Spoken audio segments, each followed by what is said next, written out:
Well, hi there, and welcome to Monday Morning Mindset. Today is a very, very special day, and I am in a special location, and at the end of the video, I'll tell you exactly where this is. You might be able to figure it out in the meantime, but before I share that, let me just say that today I'm going to share something I've never shared in a public format like this that's super powerful and meaningful to me. In fact, the two questions that I'm going to share with you and the way that I answered them shifted my entire life in ways that I thought were unimaginable. 30 years ago, when I got asked these two questions, I began a journey that took me from literally being homeless and hopeless to today being super happy, fulfilled, and abundant. Two simple questions. This particular moment for me is so significant because it was 30 years ago this week that I found myself homeless, living in my car, depressed, suffering from deep depression that was the onset result of alcohol and drug addiction. Everyone that was significant in my life had said they didn't want anything to do with me while I was suffering in this condition anymore. They had done everything they could to try to help me. I was hopeless. I was helpless. I found myself living in a car that I'd lost my job. I'd been fired from my job. I had no major relationships in my life. I was 7 months behind on my car payment, and yet trying to live in the car that I was behind on the payments. I'd long quit paying all my bills. My cell phone had been turned off. I hadn't even paid any taxes, so I knew at some point the IRS would be looking for me. I was super depressed. I found myself in a moment feeling absolutely hopeless. In fact, beginning the contemplation that the best solution to my situation might be suicide. Was sitting on a park bench at one point watching people, this week, 30 years ago, watching people walk by happy. I could see the gleam in their eyes, families as they're holding hands, walking together, and thinking to myself, I will never have that. I will never have that moment of truly feeling satisfied and happy with my life. I felt there was something fundamentally wrong with me. I felt flawed, unfixable, broken beyond repair. And it was super sad. It was super sad. There was a moment, though, where I somehow got this insight that I should check my voice messages. Even though my phone had been turned off, I could still check my voicemail. And why that idea came to me, today I would say it was a God shot, an inspiration, intuition telling me to do that, because there was no reason to do that. I didn't have a job. No one, again, wanted anything to do with me. But I went and checked my voicemail, and there was one message on there. And the message was from my grandmother. And the message was, John, I want you to know that I love you and I want you to come home. I love you and I want you to come home. In that moment, I felt not only her love, but I felt a tiny glimmer of hope. Maybe there was hope.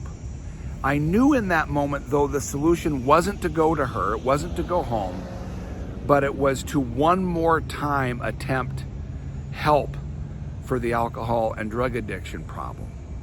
And so I called someone, a mentor. Another word for that would be sponsor. And I said, listen, I'm willing to give this another shot.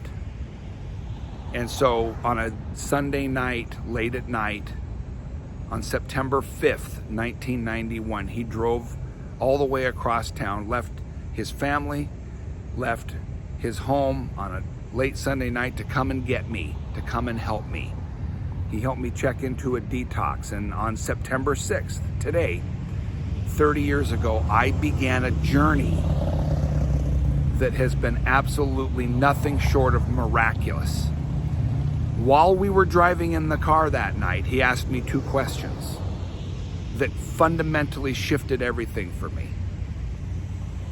It wasn't just the questions, it was the honest, reflective answers that I gave that have made the difference for me over the last 30 years. The first question was, John, are you willing to go to any length to change what you've got going on in your life? Are you willing to do what it's going to take? And so if you're in a moment now where there's any part of what you have going on in your life that you'd like to fundamentally shift, and by the way, it doesn't have to be as dramatic as what I'm describing the moment I was in. It can be anything. The question is, are you willing to do what it's going to take? And for the first time in my life at that point, at the age of 24, I dug deep and I said, yes, I'm willing to do whatever it's going to take. And the second question that he asked me was, would I be willing to trust in the process? Would I be willing to trust in the process? Now, I knew what he meant by that. He had attempted previously to walk me through a process of transformation. And I had not been willing to do whatever it was going to take, and I was not trusting in the process. And so I told him yes, that I would be willing. Now, the reason I was able to tell him yes is very important. I had watched the way it had changed his life. I had watched what he had created in his life. And I knew as a mentor, as a sponsor, he had what I wanted. And he said, if you want what I have, you're going to have to do what I've done. Are you willing to trust in the process? And for the first time in a brand new way, I said, yes, I would be willing to trust in the process. Now, the good news, the miraculous news for me is that over time, that process included making amends and repairing the unpaid debts, doing everything that I could to repair the relationships in my life, and one day at a time live in a way where I had been able to abstain from any mind-altering substances. And my life began to shift. Not immediately, not fast, but over time it began to shift. And actually, in looking back, it was really, truly a short period of time, less than a year, before things began to speed up in regards to their transformation. And my life today is completely transformed. I am absolutely free from any obsession around drugs or alcohol because I continue to work a process that has me living a significant, fulfilled, happy life. One of my bucket list, there's this idea around having a bucket list for your life, the things that you'd love to do before you pass. On my bucket list is to play as many of the top 100 golf courses in the world as I can possibly play. The reason why today is so special for me is because I'm in Wisconsin, and let me tell you, it is warm here. It is a warm day, and I am at a place I'm in a town just outside of a town called Sheboygan, Wisconsin. That's kind of a cool name, right? Sheboygan, in Kohler, destination Kohler, where there's a golf course called Whistling Straits. It's one of the top 100 golf courses in the world, really a fun place. And in 2 weeks, the Ryder Cup. For any of you that are golfers, you'll know what the Ryder Cup is. It's a huge tournament that's going to be here in 2 weeks. So I'm having the pleasure of playing this golf course, one of the top 100 golf courses in the world, right before a major tournament, which is really a fun thing to get to do.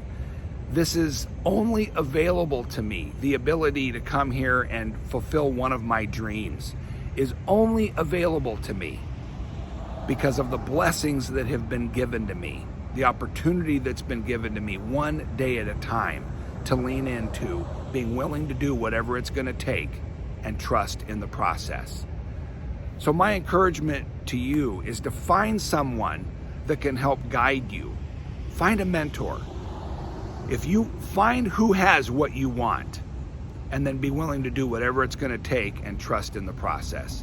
Those are both transformational leadership questions, and I look forward to being with you again next Monday, where we will pick up the ball on the normal Monday morning mindset work.